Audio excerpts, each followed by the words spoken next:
পনেরো বছর পর নতুন একটি নিয়োগ বিজ্ঞপ্তি জারি হয়েছে, যেখানে সম্পূর্ণ পার্মানেন্ট পোস্টে নিয়োগ করা হচ্ছে শুধুমাত্র উচ্চ মাধ্যমিক পাস যোগ্যতায়। বেতন লেভেলও যথেষ্ট পরিমাণে ভালো। 35,000 টাকা তোমরা শুরুতেই বেতন পেয়ে যাবে।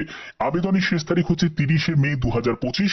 এটি হলো কেন্দ্রীয় সরকারি একটি চাকরি, যেখানে এই নিয়োগটি করা হচ্ছে, যেখানে ছেলে মেয়ে উভয় প্রার্থীরাই আবেদন করতে পারে। সম্পূর্ণ বিস্তারিত তথ্য থাকবে এই ভিডিওটা শেষ পর্যন্ত দেখো, প্রত্যেকের জন্য খুবই গুরুত্বপূর্ণ আপডেট। তো দেখো, আমি নোটিফিকেশনটা ওপেন করে নিয়েছি, তারপরে তোমাদের ফর্ম ফিল আপের দিকেও চলে যাব। তোমাদের দেখিয়ে দিই কোন কোন পোস্টে তোমাদের নিয়োগ করা হচ্ছে। প্রথম যে পোস্টটি সেটি হলো জুনিয়র সেক্রেটারিয়েট অ্যাসিস্ট্যান্ট। এই পোস্টে নিয়োগ করা হচ্ছে, যেখানে যোগ্যতা হলো শুধুমাত্র উচ্চ মাধ্যমিক পাস। তুমি যে কোনো শাখায় উচ্চ মাধ্যমিক পাস হলেই তুমি আবেদন করতে পারবে, সে তুমি আর্টস থেকে হোক, সায়েন্স থেকে হোক বা কমার্স থেকে হোক। এবং তোমাদের কম্পিউটার টাইপিং স্পিড টেস্ট নেওয়া হবে, যেখানে 35টি শব্দ প্রতি মিনিটে ইংলিশে, আর না হলে তুমি হিন্দিতেও টাইপ করতে পারো, সেখানে 30টি শব্দ প্রতি মিনিটে তোমাকে টাইপ করতে হবে। টাইপিং স্পিড টেস্ট নিয়ে কিন্তু তোমাদের ঘাবড়ানোর কিছু নেই, যেহেতু তোমাদের এক্সাম হওয়ার পরে তোমাদের টাইপিং স্পিড টেস্ট নেওয়া হবে, তো এর জন্য তোমরা যথেষ্ট সময় পাবে। ঠিক আছে। সিলেকশন প্রসেসের ক্ষেত্রে বলে রাখি, এখানে তোমাদের প্রথমে একটি রিটেন এক্সাম হবে। রিটেন এক্সামের ভিত্তিতে কিন্তু তোমাদের ফাইনাল মেরিট প্রিপেয়ার হবে, এবং তোমাদের টাইপিং স্পিড টেস্ট যেটা থাকবে সেটা হচ্ছে তোমাদের কোয়ালিফাইং নেচার।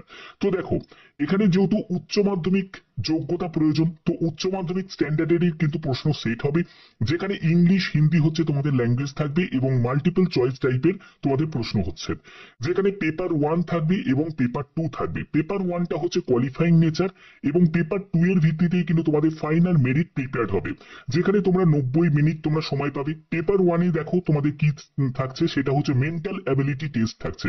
মেন্টাল অ্যাবিলিটি টেস্টের মধ্যে যেটা হচ্ছে জেনারেল ইন্টেলিজেন্স থাকবে, কোয়ান্টিটিভ অ্যাপটিটিউড থাকবে, রিজনিং, তারপরে প্রবলেম সলভিং, সিচুয়েশন জাজমেন্ট, এইসব তোমাদের উপর কিন্তু প্রশ্ন থাকবে, যেখানে 100 কোশ্চেন্স থাকবে। 200 মার্কসের পরীক্ষা হচ্ছে, প্রতিটি প্রশ্নের মান হচ্ছে 2 করে।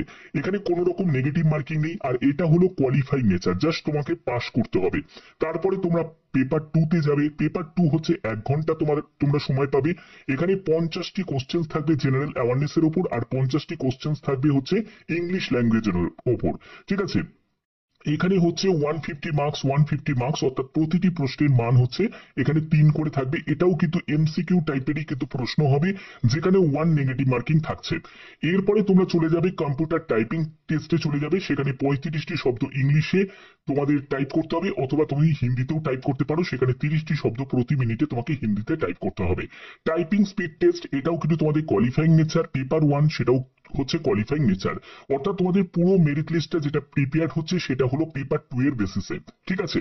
তো এটা কিন্তু অনেকের জন্য একটা বড় অপরচুনিটি, যারা পার্মানেন্ট পোস্টে নিয়োগ হতে চাও, কোনো সেন্ট্রাল গভর্নমেন্টের চাকরি করতে চাও, তাদের জন্য একদম বিগ অপরচুনিটি, কারণ 15 বছর পর এই বিজ্ঞপ্তি তোমাদের জারি হয়েছে। ঠিক আছে। তো এটা কিন্তু একদম লেটেস্ট আপডেট তোমাদের কাছে। আর এই সব জায়গায় কিন্তু কম্পিটিশন অনেক কম হয়। যারা যারা কম্পিটিশনের পার্টিসিপেট করতে চাও, তাদের জন্য আমি বলবো এটা কিন্তু একটা বিগ অপরচুনিটি। অবশ্যই এটা অপরচুনিটিটাকে তোমাদের কাজে লাগানো উচিত। এখানে কিছু জেনারেল টার্ম অ্যান্ড কন্ডিশন এখানে অবশ্যই তোমাদের ফলো করতে হবে। এখানে সম্পূর্ণ ডিটেলসটা তোমাদের এখানে দেয়া আছে। এখানে এজ লিমিট কি প্রয়োজন, এজ লিমিট হচ্ছে 18 থেকে 27 বছরের মধ্যে তোমার বয়স হতে হবে, যদি তুমি জুনিয়র স্টেনোগ্রাফার পোস্টের জন্য আবেদন করতে চাও। দেখো, জুনিয়র স্টেনোগ্রাফারের জন্য উচ্চ মাধ্যমিক পাস যোগ্যতা প্রয়োজন, এবং সঙ্গে তোমাদের স্টেনো ব্যাপারে নলেজ থাকতে হবে। ঠিক আছে। এবং এখানে বয়স হচ্ছে 18 থেকে 27 বছর। ওকে। আর তুমি যদি জুনিয়র অ্যাসিস্ট্যান্ট পোস্টের জন্য আবেদন করতে চাও, তোমার এখানে বয়স হচ্ছে 18 থেকে 28 বছর, এবং এখানে তোমাদের যোগ্যতা অলরেডি ক্লিয়ার করে দিলাম, সেটা হলো উচ্চ মাধ্যমিক পাস যোগ্যতা প্রয়োজন, এবং তোমাদের টাইপিং নলেজ তোমাদের থাকতে হবে। যাদের নলেজ নেই তারা কিন্তু গেইন করে নিতে পারবে, যথেষ্ট সময় আছে। এবার হচ্ছে এসসি এসটি যারা ক্যান্ডিডেট, তারা বয়সে 5 বছর রিল্যাক্সেশন পাবে। যারা ওবিসি ক্যান্ডিডেট, তারা বয়সে 3 বছর রিল্যাক্সেশন পাবে। গভর্নমেন্ট রুলস অনুযায়ী যেরকম তোমরা রিল্যাক্সেশন পাও, সেরকম রিল্যাক্সেশন এখানে পেয়ে যাবে। এছাড়া তোমরা যারা যারা উইডো, ডিভোর্সি যারা ওম্যান আছে, জুডিশিয়ারি যারা সেপারেট আছে, তারাও কিন্তু এখানে সুযোগ সুবিধা পেয়ে যাচ্ছে। এবং তোমাদের পিডব্লিউবিডি ক্যাটাগরি থেকে যারা বিলং করছো, তারাও কিন্তু এখানে রিল্যাক্সেশন পাবে, এবং তোমরাও কিন্তু আবেদন করতে পারো। অর্থাৎ ফিজিক্যাল হ্যান্ডিক্যাপ যারা ক্যান্ডিডেট, তারাও কিন্তু আবেদন করতে পারছে। ওকে। তো তোমাদের এই যে বিজ্ঞপ্তি যেটি জারি হয়েছে, এই যে বিজ্ঞপ্তিটি জারি হয়েছে, সেটা হলো CSIR এনএমএল এর তরফ থেকে এই বিজ্ঞপ্তি জারি হয়েছে, যেখানে 2/2025 তোমরা অ্যাডভার্টাইজমেন্ট নাম্বার এবং তোমাদের junior stenographer, junior secretariat, assistant পোস্টে নিয়োগ করা হচ্ছে, যেখানে আবেদনের শেষ তারিখ হচ্ছে 30 মে 2025। ঠিক আছে, প্রত্যেক প্রার্থীরাই আবেদন করতে পারো, যে কোনো রাজ্য থেকে, যে কোনো জেলা থেকে তোমরা আবেদন করতে পারো। এখানে ভ্যাকেন্সি ডিটেলসটা দেওয়া আছে। জুনিয়র স্টেনোগ্রাফারের জন্য 8টি মতো শূন্যপদ আছে। 25,500 টাকা থেকে 81,100 টাকার মধ্যে তোমাদের বেতন থাকবে এবং উচ্চ মাধ্যমিক পাস যোগ্যতা চাওয়া হয়েছে এবং 18 থেকে 27 বছরের মধ্যে তোমার বয়স হতে হবে। এসসি, এসটি, ওবিসি অবশ্যই তোমরা রিল্যাক্সেশন পাবে। এবং তোমাদের যে এখানে জুনিয়র অ্যাসিস্ট্যান্ট পোস্টের জন্য যে নিয়োগ করা হচ্ছে, সেখানে বিভিন্ন তোমাদের ডিপার্টমেন্ট আছে। সেটা হচ্ছে জেনারেল ডিপার্টমেন্ট, তারপর হচ্ছে finance and accounts department, S&P department. সেখানে তোমাদের ভ্যাকেন্সি, টোটাল ভ্যাকেন্সি গুলো দেওয়া আছে এবং 19,900 টাকা থেকে 63,200 টাকার মধ্যে তোমাদের এখানে বেতন থাকবে। এবং এখানেও হচ্ছে 18 থেকে 28 বছরের মধ্যে বয়স হতে হবে। এসসি এসটি হলে তোমরা বয়সে 5 বছর এবং ওবিসিরা বয়সে 3 বছর রিল্যাক্সেশন পেয়ে যাবে। আশা করি জায়গাগুলো তোমাদের কাছে ক্লিয়ার করতে পারলাম। যারা যারা আবেদন করতে ইচ্ছুক তারা অবশ্যই আবেদন করবে।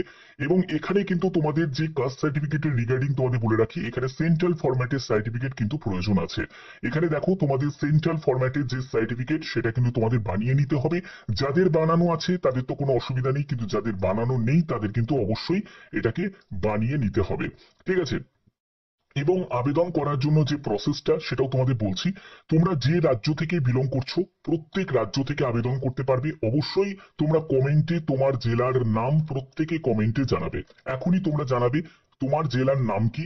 কেন বলছি, প্রথম কথা, এখানে তো তোমরা যে কোনো জেলা থেকে, যে কোনো রাজ্য থেকে আবেদন করতে পারো, কারণ ভারতীয় নাগরিক প্রত্যেকে আবেদন করতে পারে। আর আমি কেন বলছি তোমাকে তোমার জেলার নাম বলতে, তার কারণ হচ্ছে, কারণ তোমরা জানো আমি সেন্ট্রাল ভ্যাকেন্সির সাথে সাথে তোমাদের স্টেট লেভেল বা ডিস্ট্রিক্ট লেভেলে যখনই কোনো আপডেট আসে, চাকরির কোনো আপডেট আসে, সেই আপডেট তোমাদের কাছে প্রতিনিয়ত প্রোভাইড করে থাকি। তার জন্যই বলছি তোমরা অবশ্যই কমেন্টে তোমার জেলার নাম প্রত্যেকে জানাবে, যে জেলা থেকে তুমি বিলং করছো। ঠিক আছে, এখানে তোমরা দেখো তোমাদের কাস্ট সার্টিফিকেটের কিন্তু পুরো ফরম্যাটটা কিন্তু এখানে দেওয়া আছে। অবশ্যই ভালো করে একবার দেখে নেবে। তো এখানে তোমাদের কি কি ডকুমেন্টস নিড আছে ভালো করে দেখে নাও। দেখো, প্রথমত তোমাদের এখানে মাধ্যমিকের তোমার সার্টিফিকেট, মার্কশিট, এগুলো কিন্তু সবই স্ক্যান ডকুমেন্টস লাগছে। তারপরে হচ্ছে তোমাদের উচ্চ মাধ্যমিকের সার্টিফিকেট, মার্কশিট লাগছে। তারপরে হচ্ছে এক্সামিনেশন ফি পেমেন্ট, তার রিসিপ্টের কপি লাগছে এবং তোমাদের এখানে রিটেন ডিক্লারেশন, সেটাও কিন্তু তোমাদের প্রয়োজন হচ্ছে। অবশ্যই এগুলো ছাড়া তোমরা কিন্তু আবেদন করতে পারবে না। এবং আবেদন মূল্য তোমাদের যেটা লাগছে সেটা হলো 500 টাকা মতো আবেদন মূল্য লাগছে। এখানে ছাড় আছে কাদের, এসসি এসটি, পিডব্লিউবিডি, ওমেন ক্যান্ডিডেট এবং সিএসআইআর যারা এমপ্লয়ি আছে তাদের ক্ষেত্রে কোনো রকম আবেদন মূল্য দিতে লাগবে না। অর্থাৎ মহিলা প্রার্থীদের সম্পূর্ণ ফ্রি। তারা কাউকে কোনো আবেদন মূল্য দিতে হবে না। শুধু আবেদন মূল্য দিতে হবে যারা জেনারেল প্রার্থী তাদের দিতে হবে, ইডব্লিউএস প্রার্থী তাদের দিতে হবে, ওবিসি প্রার্থী তাদের দিতে হবে। অবশ্যই যারা মেল ক্যান্ডিডেট তাদেরকেই শুধুমাত্র 500 টাকা আবেদন মূল্য দিতে হবে। বাদ বাকি এইসব ক্যাটাগরি থেকে যারা আছো তাদেরকে কোনো রকম আবেদন মূল্য দিতে লাগছে না। আশা করি ব্যাপারটা ক্লিয়ার। এবার দেখো, আবেদন করার জন্য অফিসিয়াল ওয়েবসাইটে ভিজিট করব, এর লিঙ্ক আমি ডেসক্রিপশনে দিয়ে দেবো। তোমরা সেখান থেকে ডাইরেক্ট ভিজিট করতে পারবে এবং তোমরা আবেদন করতে পারবে। এখানে দেখো এইসব জায়গাগুলো ক্লিয়ার করা আছে। এবং এক্সাম তোমাদের সেন্টার কোথায় পড়বে সেটা অল ইন্ডিয়া যে কোনো জায়গায় তোমাদের এক্সাম সেন্টার পড়তে পারে, সেটা কিন্তু সুনির্দিষ্ট করে কিন্তু ক্লিয়ার করা নেই। তো এক্সাম সেন্টার বা পোস্টিং কিন্তু যে কোনো জায়গায় তোমাদের পড়তে পারে। এবার তোমাদের অফিসিয়াল ওয়েবসাইটে চলে যাব, সেখান থেকে তোমাদের দেখাচ্ছি। দেখো, অনলাইন অ্যাপ্লিকেশনের একটা জায়গা চলে এসছে, সেখান থেকে তোমরা কিভাবে আবেদন করবে তার আগে তোমাদের বলে রাখি, যদি তোমাদের কোনো টেকনিক্যাল ডিফল্ট বা কোনো জায়গায় তোমার মনে হয় যে এই জায়গাটায় কোনো বুঝতে পারছো না, তাহলে এখানে একটি মেল আইডি দেওয়া আছে। এই মেল আইডিতে তোমরা মেল করতে পারো। এবং আবেদনের শেষ তারিখ হচ্ছে 30 মে। খুব তাড়াতাড়ি আবেদন করে দাও। এখান থেকেই কিন্তু তোমরা অ্যাডভার্টাইজমেন্ট নোটিফিকেশনটা তোমরা ডাউনলোড করে নিতে পারবে। এবং দেখো, এখানে আই হ্যাভ আন্ডারস্টুড এই অল টার্ম এন্ড কন্ডিশনে গিয়ে ক্লিক করতে হবে। এর লিঙ্ক আমি ডিসক্রিপশনে দিয়ে দেবো। সেখানে তোমাদের প্রথমে রেজিস্ট্রেশন করতে হবে, তারপরে তোমাদের পে অ্যাপ্লিকেশন ফিস, তারপরে log in to apply, print application এবং পাসওয়ার্ড রিকভারি, এগুলো তোমাদের করতে হবে। তো প্রথমত তোমার ফার্স্ট নেম দেবে, তারপরে তোমার মিডল নেম, তারপরে লাস্ট নেম দেবে, তোমার ডেট অফ বার্থ দেবে, মেল আইডি দেবে, তোমার একটা পাসওয়ার্ড ক্রিয়েট করতে হবে, একটা পাসওয়ার্ড বানাবে। তারপরে হচ্ছে সিকিউরিটি কোডটা দেবে, যেরকম তোমরা কোডটা দেখতে পাচ্ছ। এবং তোমাদের এখানে রেজিস্টার অপশনে ক্লিক করতে হবে, এখানে রেজিস্ট্রেশন হয়ে যাবে। তারপরে তোমাকে আবেদন মূল্য জমা দিতে হবে, তারপরে তোমাকে লগ ইন টু অ্যাপ্লাই, অর্থাৎ তুমি যে মেল আইডি পাসওয়ার্ডটা ক্রিয়েট করেছিলে সেটা দিয়ে তোমাদের এখানে লগ ইন করতে হবে এবং তোমাকে অ্যাপ্লাই করতে হবে। তারপরে তোমাকে প্রিন্ট অ্যাপ্লিকেশন করতে হবে এবং পাসওয়ার্ড তোমাকে রিকভারি করতে হবে। এই স্টেপগুলো তুমি ফলো করে তোমরা আবেদন করতে পারো। এটা কিন্তু প্রত্যেকের জন্য একটা বড় অপরচুনিটি। যারা যারা পার্মানেন্ট পোস্টে নিয়োগ হতে চাও তাদের জন্য বড় একটা সুযোগ। ভ্যাকেন্সি কম, কম্পিটিশন অনেক কম থাকে।